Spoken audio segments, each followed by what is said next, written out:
All right. Thank you very much. Thanks very much to Dr. El-Badawi and the ERF for inviting me here to Sudan and facilitating this visit. I've never been in Sudan before, but I've read a lot about it, and I'm very excited and happy to be here. But anything I say about the Sudan, I'm more than happy if you disagree with me, if you challenge me, if you contradict me. I'm not an expert on this country or this part of the world, and I'm very happy to learn more about it. So Dr. El-Badawi sort of challenged me to apply my ideas to the Sudan context, but I just want to start with a kind of more humble remark to say, you know, I'm here to learn from you. I mean, so I, you know, if I can contribute something to help understand issues, I'm very happy with that. But let's not be too hierarchical. Okay, good. So, okay, let me stand here. Let me just start. So what I'm going to do is I'm going to present the framework of the book, and then I'm going to try to apply it to the Sudan, to the challenges the Sudan faces at the moment to the best of my ability. There's so many things to talk about, I can only mention some. But let me just sort of start with a few claims which I think are true, you know, from much research that I've done in the last 30 years about these questions. You know, what motivated me for many, many years, you know, is just trying to understand the diversity in the world, the diversity in prosperity and economic development, the diversity in security and peace, and the extent of democratic rights. You know, there's enormous diversity in the world, and I think the starting point for the book and a lot of my research is there's nothing inevitable about this diversity. There's nothing about countries' geography or cultures that condemns them to a particular level of prosperity or particular types of political institutions. This variation is a choice. It's how humans themselves, how human beings structure their societies that leads to different levels of prosperity or different patterns of peace or democracy. Okay, so I think that's very important to understand. You know, one of the motivations for a lot of research that Professor Asamoah and I did when we started our careers was Professor Jeffrey Sachs was trying to tell everybody that African countries were poor because they were close to the equator and because they were tropical and they had malaria. And I thought this was just the biggest nonsense, you know, that I'd ever heard. And so we set out to show it was nonsense, and you know, that led to many different outcomes. But you know, I just want to start by saying that. Okay, so I don't think there's any reason except, of course, there's history, and the burden of history has been heavy in Africa. I don't want to talk about that because, you know, if you want to understand where you are today, you have to study history. But history doesn't determine your future. You determine your future. So the narrow corridor, you know, is really proposing a framework for thinking about what it takes for a society to become prosperous, peaceful, and democratic, and why it is that some countries don't make that choice. It seems like, of course, who wouldn't want to be prosperous, peaceful, and democratic? But many countries in the world are not, and the book is trying to understand why that doesn't happen. Okay, so let me think in a very stylized way about this variation in the world that I'm talking about. And so I'm an academic, and academics try to make things simple. You know, my mother used to say, well, anyone can say that's complicated. It's very complicated. Everything's complicated. So I want to make things simple, and the book tries to make things simple. And it starts by saying, well, you can understand a lot of this variation in the world by thinking about the balance of power between the state and society. Think of the state of state institutions, the government. civil service, people, the army, people controlling the state, and the rest of society. Okay? And I want to present the framework by thinking, I'm going to make it a bit more complicated later, but start in a simple way of thinking about this balance of power between the state and society. Okay? And I'm going to use these words strong and weak. So the state can be strong, the state can be powerful. What does that mean? It means it has a lot of ability to control society, to regulate society, to raise taxes and provide public goods and services. But I think it's not just states that are strong or weak. States can't regulate, states can't raise taxes, states can't control their society. But society can also be strong and weak also. Societies can also be able to act collectively, to identify collective goals, to discipline the state. So the role of society is going to be very crucial too. But just to give you some motivation, let me start with an example. Okay? Let's start with an example of a part of the world. There's a lot to say about China, and I'll say a little bit, and happy to talk more about it in the discussion, where the state is very powerful, and I'm going to say society is not powerful. Okay? The Chinese state, I think we know, is very powerful. This is a recent photograph from Tiananmen Square. If you've been in China recently, you know that there's millions and millions of these face recognition cameras everywhere, on every street corner now.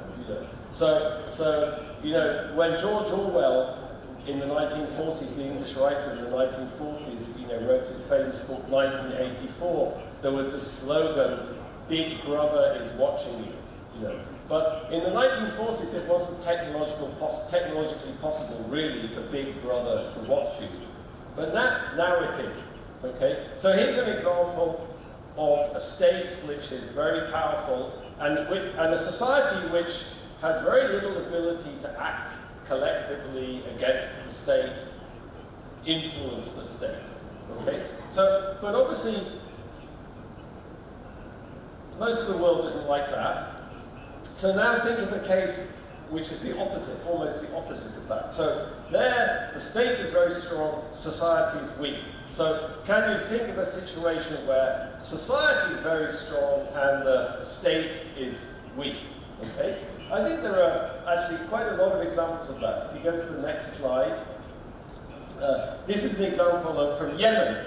I think Yemen is a society where is a country where society has been very strong historically, organized in tribes through lineage groups, with a lot of legitimacy, a lot of ability to cooperate and coordinate, and also, with a lot of weapons. The state has been very weak, I would say. If you go to the next slide, this is a bit of academic trivia maybe, but this is the famous German sociologist, Max Weber, who provided one of the most famous definitions of a state. And he said, the state is that human community that successfully claims the monopoly of the legitimate use of violence in a given territory. But the state in Yemen has never exercised a legitimate use of violence, because society has the legitimate use of violence also. If you look at that photograph, all the young men had their daggers. They had, and so here's a situation where the state is weak relative to society. I think there's many other places like that too. So there's two polar opposites, if you like, if we keep going. And so, yes, okay. And so the idea is, one extreme or the other extreme. And the point of the book is to say, neither of those extremes is going to lead to prosperity and peace and democracy. Those things emerge sort of in the middle, okay, in this corridor where there's much more of a balance between the state and the society, okay? And that's where this terminology, the narrow corridor comes from. And the main argument is that in this narrow corridor that prosperity and democracy emerges. Okay, so so I'm going to show you a diagram now. Here's the diagram. I'm never sure. Academics love diagrams, you know, but I'm never sure whether this helps people understand the argument or not. But here, you know, there's this idea you can see here. Here's the narrow corridor, right? So here on the horizontal axis, we have the power of society, the ability of society to act collectively and identify collective goals. You could say, well, we're going to come back to this, talking about Sudan, and maybe this is something to discuss and deliberate. But I'm sort of claiming that, you know, in a place like Yemen or Lebanon maybe, or, you know, I'm talking about countries, but of course, even within countries, there's a huge amount of variation. You know? So you could say within Sudan, maybe, or within Nigeria, or within the Democratic Republic of Congo, there are parts of Congo or Nigeria where society is very strong and the state is weak, and there's other parts where the other thing is true as well. So I'm simplifying a lot. There's a lot of variation even within countries, but just to sort of get the idea across, there's this. You could have a situation where society dominates the state, Yemen. You can have a situation where the state dominates society, but in between there's this narrow corridor where there's this balance between the state and society. And a lot of the book is about how, if you look at the parts of the world which are prosperous and democratic, so here I'm having, you know, Western Europe or North America, you can understand how those things emerged, how prosperity emerged, how democracy emerged, through this balance, this interaction between the state and society. Okay? But there's a few things about that I'm going to emphasize, because I think that's kind of interesting in the Sudanese case. You know, we call this, again, academics love to put labels on things. You know, it's like butterfly collecting. You know, if you collect butterflies and you find a new species of butterfly, you put a pin on it and then you name it. You know, you put it. You know, so we have these terminologies not very useful for us. We call this a shackled leviathan. You know, the word leviathan goes back to this famous Thomas Hobbes' famous book from the 17th century about the necessity of having a powerful state to have order in society. The idea of a shackled leviathan is, yes, you need to have a powerful state. You need a state that can regulate society, can raise taxes, can provide critical public services and public goods, but it has to be accountable to society. It has to respond to the wishes of society. It has to be under control of society, and society needs to be powerful for that to happen. Okay? But and this is, I'm going to come back to this when I talk about Sudan. I just want to emphasize one thing about that. The diagram is supposed to emphasize the kind of the dynamics of this thing. Okay? Because if you look at the history of, you know, England, my own country, for example, what's critical is this dynamic interaction between the state and society. The state influences society, society influences the state. I'm going to give you a very concrete example of that at the moment, and it's that dynamic that is really crucial in generating prosperity. Okay? So, whoops, no, go back. No, down. Where we were, that's it. No, one more, down. No, wrong direction. That's it. Okay. So, but I want to start off by emphasizing again. At the start, I said this is a choice. You know, it's a choice what sort of society you create. It's a collective choice, and collective choices involve lots of things: people's interests, people's ideas, and that makes it a very political thing. And it's not a simple engineering problem. It's a political problem, as you all know, okay? So I just want to give you one example of how nothing is determined. You know, nothing is determined by geography or ecology or whatever. Things are choices, but the politics influence choices in a particular way, and the ideas, okay? So you know, if I go back in the history of China, for example, so I showed you China, Big Brother is watching you, and I asked the question, and we talk about this a lot in the book, how did China get like that? It's actually very interesting. If you go into the deep history of China, this is one of the great Confucian classics, the Hunzi. I don't know how good anyone's Chinese is, but I got, mine is terrible. But I got one of my friends to translate this, so I think I like this, it's very cute, okay? It says, the king is a boat, the common people are the water. The water holds up the boat, the water sinks the boat. Okay, so the king is a boat, the common people are the water, but the people can sink the boat if they want, or they can hold it up. What's that? It's a metaphor for accountability. Okay, so this is before the emergence of the Chinese imperial state. So there are many commonalities if you go back into the history of China with other parts of the world, much more democratic societies where there's much more of a balance between the state and society. But what happens is a sort of revolution, which is, in many ways associated with this man here, a very famous Chinese philosopher and statesman. He was sort of like the Chinese Machiavelli, Lord Shang, who wrote about 100 years, about 2,300 years ago, before the rise of the first dynasty. There's a book of his writings still exists, and here's just one little quote from it, which sort of says everything about the mentality of the current Chinese Communist Party 2,300 years later. When the people are weak, the state is strong. Hence, the state that possesses the way, I won't go into the way, strives to weaken the people. Okay, what does the current Chinese state strive to do? It strives to weaken the people. It thinks when the people are weak, the state is strong. When the people are strong, the state is weak. I like this quote because it also sort of illustrates the framework, right? I started with these examples of the state is strong, the people are weak, the people are strong, the state is weak. It's sort of anticipated 2,300 years ago by Lord Shang. There's nothing new under the sun, is there? He was a very brilliant man. Okay, but this is to say, this is what ends up with the social credit system. The Chinese are using these artificial intelligence cameras to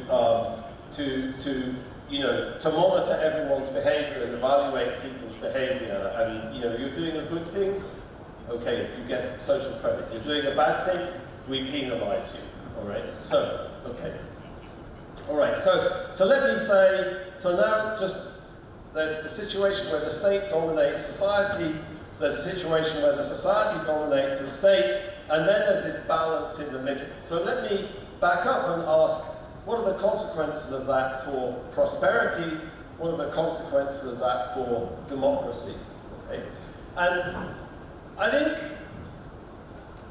neither of these polar extremes are good for prosperity. Okay? I think in the case of a society like Yemen, one can say many things about the coherence of society, traditional society, local society, and in a minute I'm going to talk about the implications for democracy. But no, back up. Okay. But I think that I think what you see, for example, from the history of a place like Yemen is that organization of the society is unable to provide kind of key public goods that are necessary for development. There are some collective goods that you have to provide, but a society with such a weak state is unable to provide them. Okay? Of course, no. I think I'm just trying to think of the consequences for prosperity of these three different ways of organizing a society. What about China, you're going to say? Well, China's doing a lot better than Yemen. That's true. Obviously, in China, you can provide public goods, and you can organize society to promote economic growth. But my view about China, and I'm happy to talk much more about this if you like, is, to quote Lord Acton, power tends to corrupt. Absolute power corrupts absolutely. So I think if you look at world economic history, and this, my book, Why Nations Fail, is a lot about this, is that there's no society that's become really prosperous with a totalitarian state. Okay? There's many, many periods in world history where governments like that have been transitarily successful. But it always goes off the rails. Okay? You know, I'm saying, remember the BRICS? You know, who remembers the BRICS? You know, I used to go to the World Bank 20 years ago and everyone was saying, the BRICS are the future. The BRICS included Russia. Who thinks Russia is the future anymore? You know, Brazil.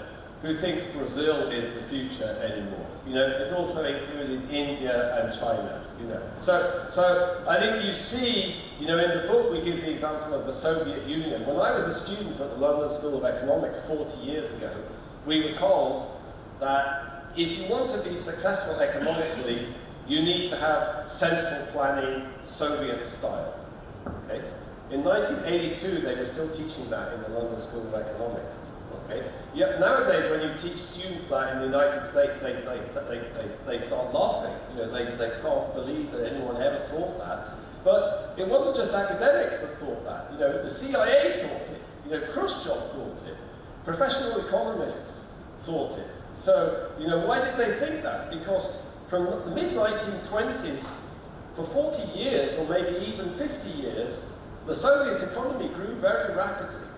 Okay? It was one of these transitory experiences of rapid economic growth, of which I mentioned. You see many in history. Okay? So I'm happy to talk more about that. I just want to kind of state my view. There's a lot to discuss there, and lots of evidence we could talk about. All right? But I just want to say, you know, from my perspective, and the perspective of Why Nations Fail, that talks a lot about this, is that China does not have a political model which can sustain economic development. China is never going to become a prosperous society, you know, at the level of the developed parts of the world. Okay? So its prosperity emerges in the corridor where the state is sufficiently strong to regulate society, to provide public goods and critical inputs. But society can also control the state. Society can force the state to act in the interests of the vast mass of people. Okay, to control corruption, and society is autonomous enough to feel that its property rights are secure, to innovate, to invest, to do things that, you know, the private sector does well. All right. So that's about prosperity. I think democracy is much more straightforward. I think, you know, when I think about this what we call this absent Leviathan, where society is strong and the state is weak, which I could say is true of many parts of sub-Saharan Africa where I work, I think you have to be clear, and maybe this is also true in Sudan, you tell me, that there's an enormous difference between, you know, local society, which can be intensely democratic, and national society. I motivate this with a Nigeria quote from Nigeria, from the great Nigerian writer Chinua Achebe in his book *The Man and the People*, which he wrote in the mid-1960s, which is a sort of very, very acute analysis of the kind of first collapse of democracy in Nigeria. And he says, you know, talking about how at the village level in Nigeria, there was an immense amount of democracy and participation and accountability. But in the affairs of the nation, there was no owner, and the laws of the village become powerless. So he points out that this democracy at the local level never managed to translate or kind of scale up to the national level in Nigeria. And that's my experience everywhere in Africa, in Sierra Leone, in the Democratic Republic of Congo. The very few examples where that's happened, like in Botswana, you know, are notable successes. Okay, so, you know, I think, you know, China, I don't need to say anything more about China. There's no history of democratic accountability or representation in China, and you know, but in the corridor, this co-evolution of state and society, it's not just prosperity that emerges, but it's democratic political behavior as well. All right, so of course, you know, I gave you that Chinese example because, you know, as an academic, when I look at the world, I tend to see a lot of persistence, and the Chinese example, obviously, I emphasize persistence, okay? And I also want to say, part of that story of persistence is, there's no end of history. There's no simple modernization. You have to take seriously the diversity of the world. I say Russia also comes to mind. But it's also true that countries have moved around a lot. If you think about the last century, yes, it's true that China, what's happened in China is very persistent, but many countries have moved around and have moved from a situation where I would say they were out of the corridor into the corridor. Here's some examples. Barbados, which it's a very interesting case. Botswana, I mentioned, Chile in South America, Mauritius, also very interesting. South Africa, maybe a lot of interesting lessons for Sudan from the South African transition. You think about how South Africa went from this incredibly racist society controlled by a minority of white people, took the land, stole all the land. There's been a massive political and economic and social transformation in South Africa. Peaceful, negotiated, a lot of clever innovations and instruments.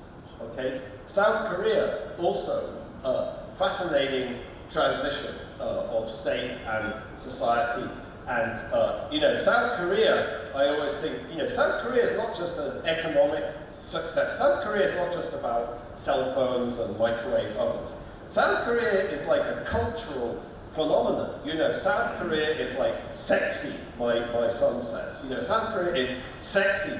And then I think about Africa, and I think about, oh my God, you haven't seen anything yet. Like the amount of cultural creativity and vibrancy in Africa is just like off the chart compared to East Asia, it seems to me. And just that's, part of what's going to explode. All right, so now I don't know how long I've been talking for.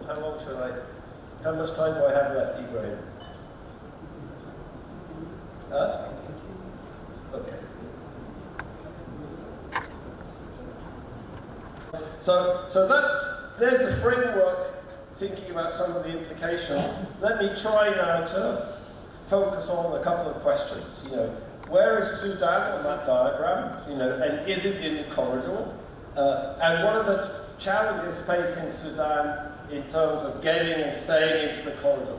So from the perspective of the book, the problem of development in some sense is how do you get into the corridor, and how do you get this dynamic, what we call this Red Queen effect, this dynamic interaction between state and society going, because that's what that creates strong states and strong societies. Okay, and there's a problem.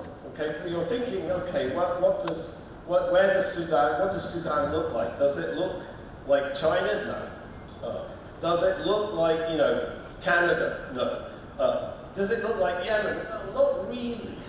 Maybe parts of it look like Yemen, but my perception is that Sudan is it's pretty different from Yemen. It's different sociologically.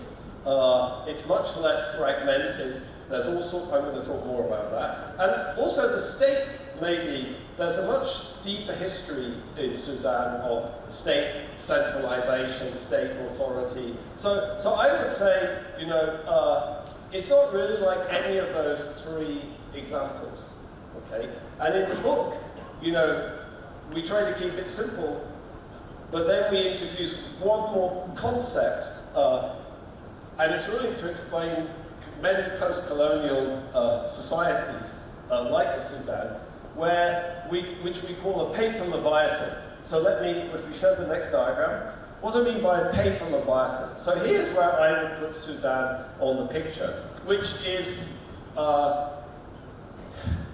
there's many mechanisms, and when you think about the Chinese case, you kind of think about the state wanting to dominate society and being able to kind of be hegemonic over society. But what I notice we developed a lot of these ideas working in Latin America. The professor mentioned that I've worked a lot in Latin America. I taught in Colombia, in South America, every summer for 30 years. So this really came from trying to understand how things work in Colombia, that not all states want to become strong. I talked about Lord Shang, the Chinese state, wanted to become strong and dominate society. But there's many mechanisms which stop that, okay? And that's where you can have, interestingly enough, a balance. We call this a paper Leviathan, quoting Chairman Mao. Chairman Mao said the United States was a paper tiger. It looked strong, but really it was made of paper. So we call a paper Leviathan a state which I think captures more where Sudan is, that there is a sort of a balance between the state and the society, but it's not in the corridor, it's more stuck. And I think to understand that, and to understand many of the problems in Sudan, you have to think about these mechanisms that make it not like the Chinese case, if you like. And I'm going to talk about that, okay, and I'm going to apply this to Sudanese examples, okay, so now is where it gets really contentious, okay. So it's to understand these particular mechanisms, Of course, you could sort of say, well, this is good news, actually, from our perspective, Sudan, what we're calling a paper Leviathan, that's much closer to the corridor than Yemen or China is. So that's good news. The bad news is there are mechanisms that keep it stuck with, and I want to talk about those mechanisms. Okay? So the first mechanism is what we call demobilizing society, which is when the state becomes more powerful, like the Chinese state is. If you want to make the state more powerful, then that risks a reaction from society. Okay? And if you're very anxious about that reaction from society, you don't want to risk creating it. Okay? So you want to keep society demobilized. Okay? Maybe that's the more subtle example.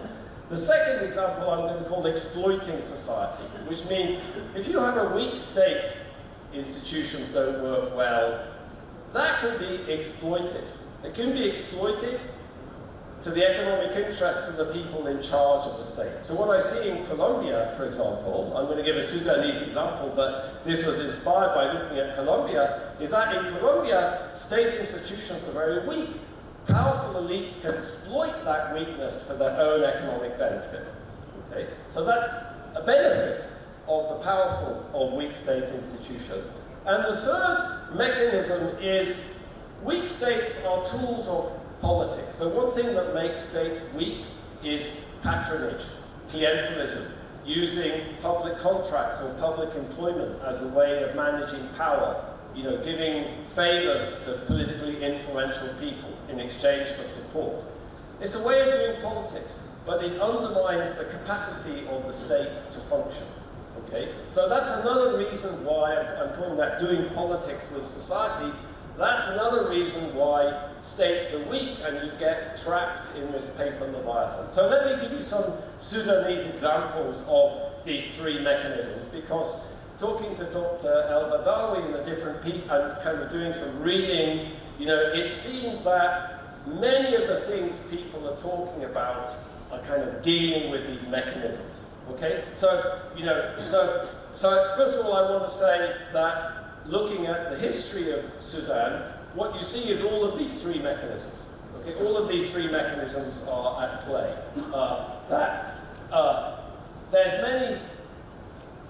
The state prior to the transition in Sudan was extremely worried about mobilization of people against it.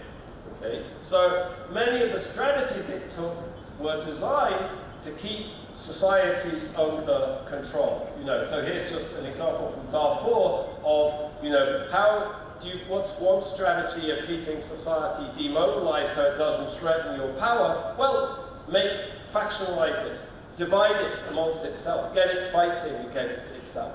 Okay? That's a way of keeping society under control. Of course, it makes for a very weak state authority, but it's a way of managing power. Okay? Demobilizing society. We go to the next one. Of course, you exploit weak institutions as well. You know, here's a story about President al-Bashir. I think he had $25 million in cash in his palace. So, of course, weak institutions allow for corruption. They allow you to exploit state institutions to enrich yourself. That undermines the capacity of the state, but it's obviously in the interests of people in charge. So, it's not the only mechanism. Okay.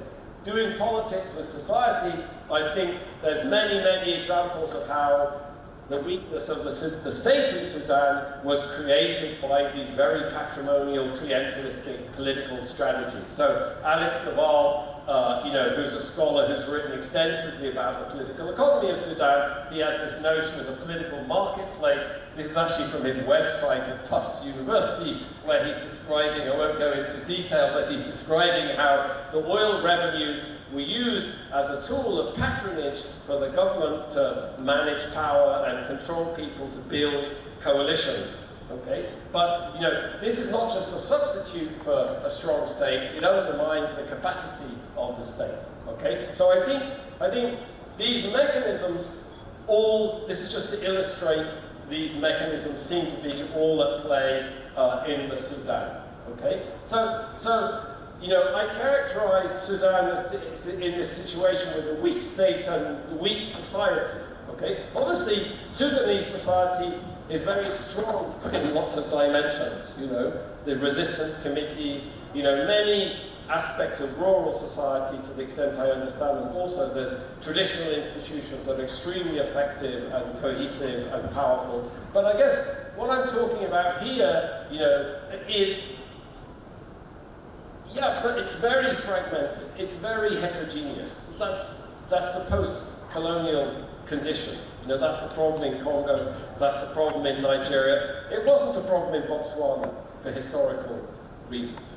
Okay, but you know, just to give you an example here. You know, this is how do I know? Well, you know, here's the example of the legislative council that people talk about. This inability to kind of form a legislative council, or inability to agree on the legislative council. I think that's okay, by the way. I'm going to come back to that. Okay, but just what do I mean? You know, I don't know if this is a point of contention, so I wanted to have a society. You know, I think it's very much like Achebe's quote that, yeah, many aspects of society are not weak; they're strong, but there's no collective project. You need a collective project to control the national state. Where does that come from? Okay. So I think one way of using my model to think about the challenges you face is to think, the point of identifying these mechanisms is so you can counteract them. To say, okay, that's something which is causing the state to be weak, or it's undermining the coherence of, the collective project of society. What can we do to counteract that?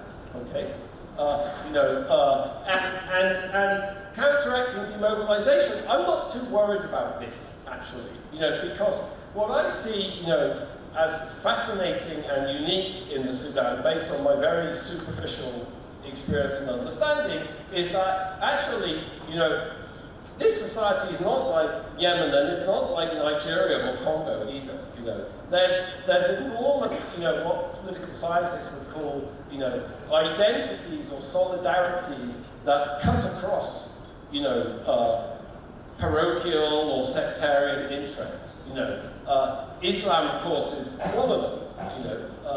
Communism also, like I've noticed that, communists, they're communists here. That's not a sectarian identity. You may agree with it or not, but it's an interesting ideology and identity that cuts across ethnicity or region or tribe, or that's and also incredibly important in the revolution is just the identities of women or youth. You can't be in Khartoum, or read about Sudan and the BBC like I do, without noticing the incredibly important role of women or and youth. And those are very different solidarities also. Okay, so I think those are very important. I do want to say this is something that Dr. El-Badawi has written about recently. That there's also scope for thinking about other kind of narratives that would help bring people together collectively. So I think if you look at historically, and there's many instances in the book of successful transitions in society, successful instances of moving into the corridor, or building state and society, they often come with very powerful narratives that kind of bring people together. Like the Meiji Restoration is an interesting example of when Japan transforms itself into the 19th century. We would say, moving into the corridor, yeah, that came with institutional change, social change, change in state institutions, but it also came with a very powerful ideological notion of Japan, Japanese society, same with the Glorious Revolution. Okay, let me not talk too much about that. This is just to say, why am I not so worried about this? Because whatever the strategy of the previous regime, they didn't manage to disrupt many of these identities and solidarities and organizations in Sudan. They persisted and they're powerful. I think this map, which is from Dr. El-Badawi's paper, is sort of super interesting. It's really jumped out at me, which is, this is not just a cartoon phenomena, this is everywhere, and that's something like really, really interesting, that map from his paper. Okay, so this is just to say this is very interesting. There's the role of youth and the identities of youth and the demands of youth and women and this is something that cuts across many of the fissures that people often think cause problems in sub-Saharan Africa with defining collective identities and collective agendas, and that's what you need for disciplining the state. Okay, so this is just a fun thing. Yesterday we were at the National Museum, and they're reorganizing it to put King Piye, if I'm pronouncing that correctly, who was the great a Kushite king who conquered Egypt.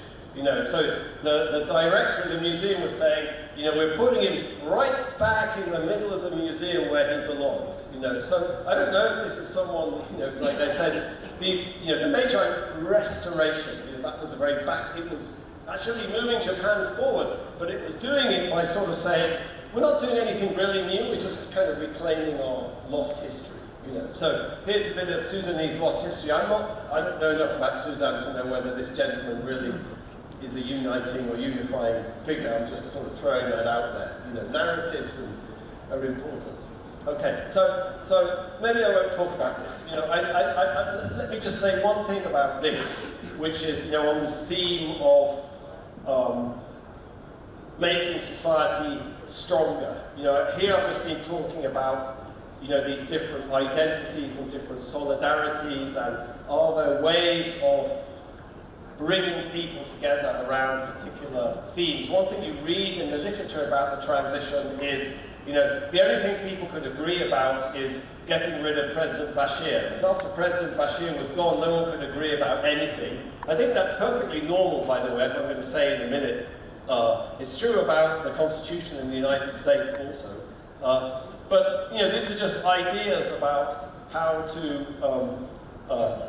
they're just ideas about what might help bring that about. Organization and institutions are also important. In the book we talk a lot about the history of England and Britain, about this evolution of state and society. And what you see when society becomes stronger, this is, Charles Tilly was a famous political sociologist. He pointed out that institutionalization is important, creating new institutions, new organizations. Like what may be very effective for getting rid of an autocratic government may not be the same as what's very effective for disciplining and pushing the new government that emerges. So one has to think about how to institutionalize the power of society, about how to make people work better and how to make them, it's a working process. Okay? Okay, all right, so let me jump that. I'll jump that. Too much. Okay, let me jump that too, I said.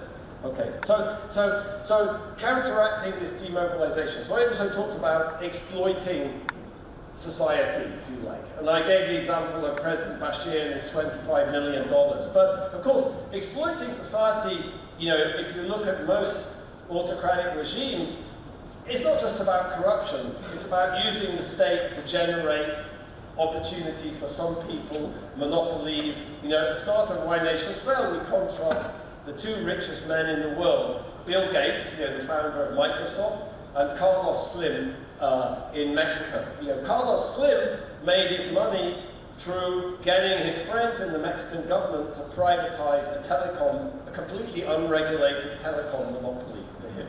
Okay, so here the discussion often is about, you know, not SOEs. The World Bank loves to talk about SOEs, but MOEs. You know, MOEs.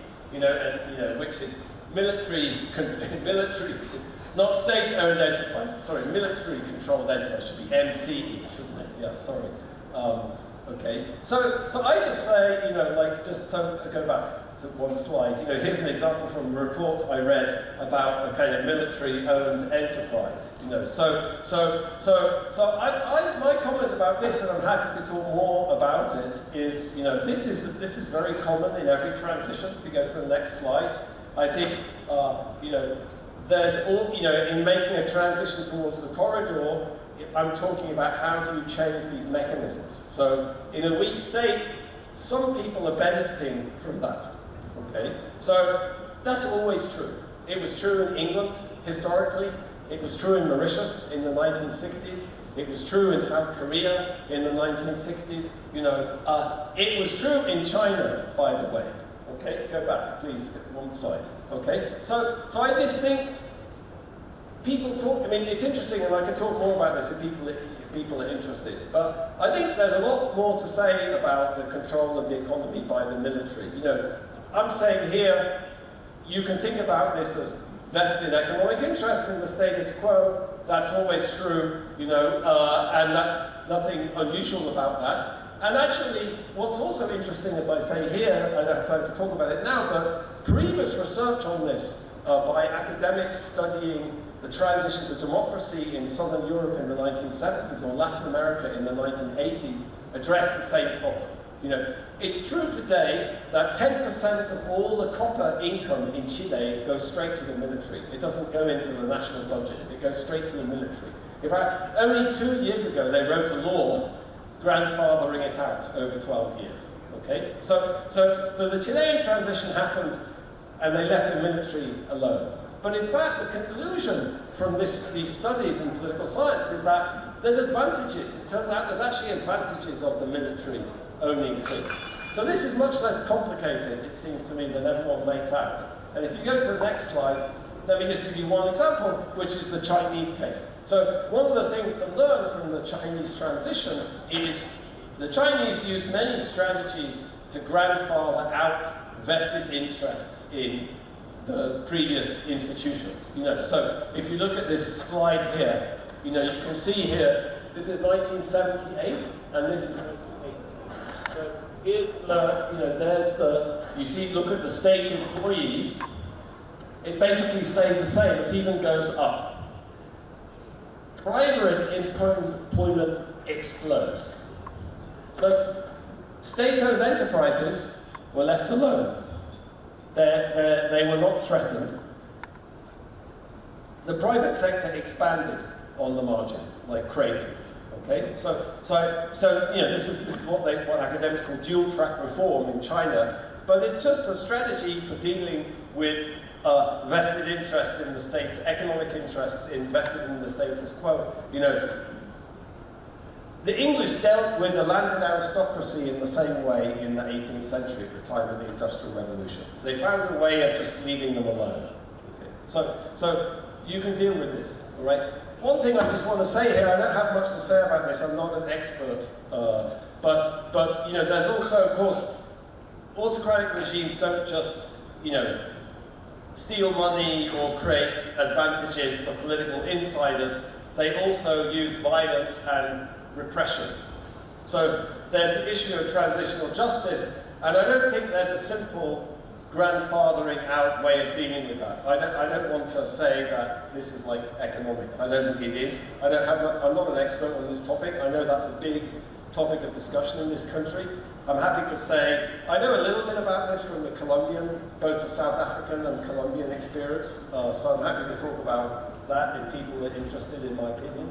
Okay, and just counteracting patronage, what about this style of politics of patronage? Well, let me remind you, I haven't talked as much about this, as I'd like, but I emphasized earlier on this interplay between state and society, So in my terminology, think about this strategy of patronage and clientelism. You're using the resources of the state, contracting to kind of buy political support, to buy off some people, to co-opt some people. But the more society is able to act collectively and define collective goals, the less that works.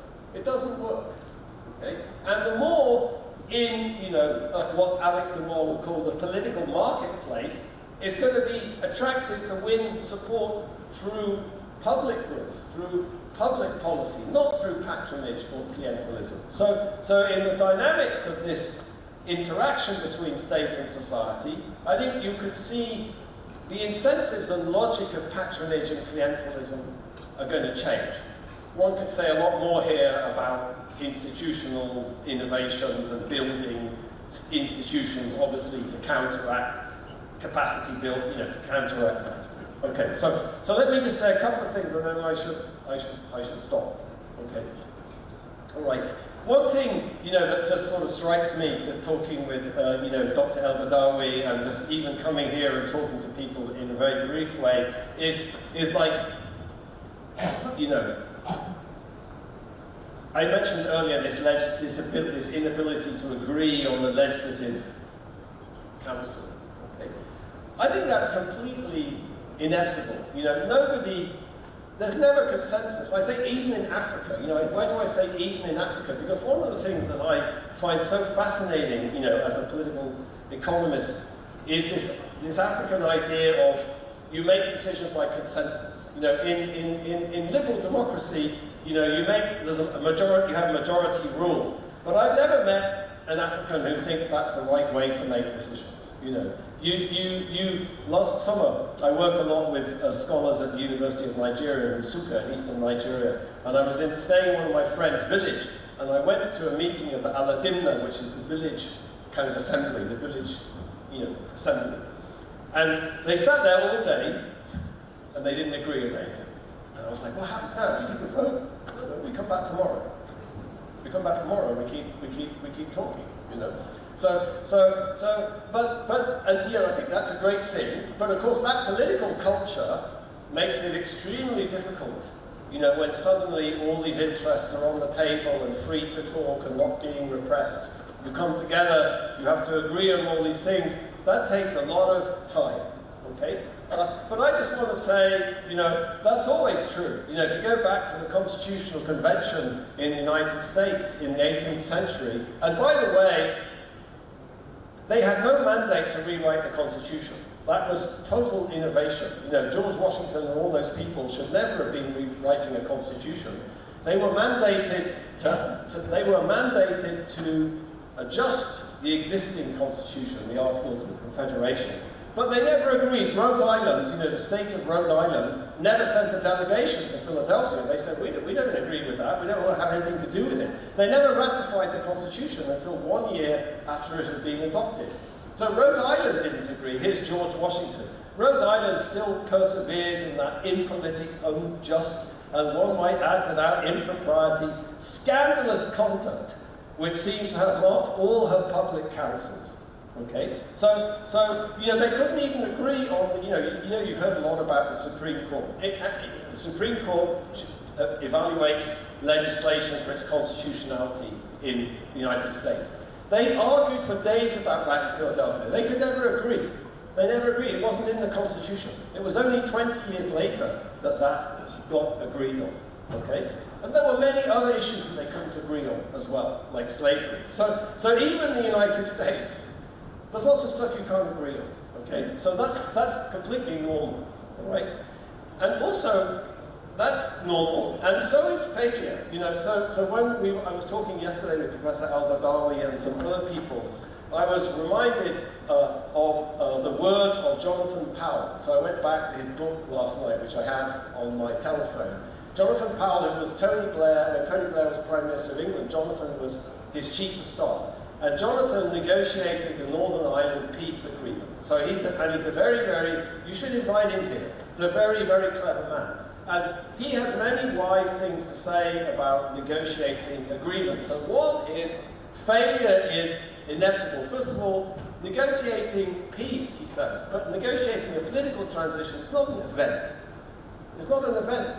It's a process. It's not one thing. It's a process, okay? It takes time, okay? I think I wrote the first bullet point here because one of the first things I tell my students, you know, is failure is normal. Like, the key thing about being an academic is you have to get to understand failure is normal. You will fail, you will be rejected, and you just have to keep persevering, okay? So here's what Jonathan Powell says. Peace is a process, not an event, okay?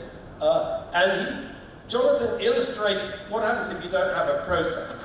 Like quoting, you know, the Israeli politician Shimon Peres, who says, you know, the good news is there's light at the end of the tunnel.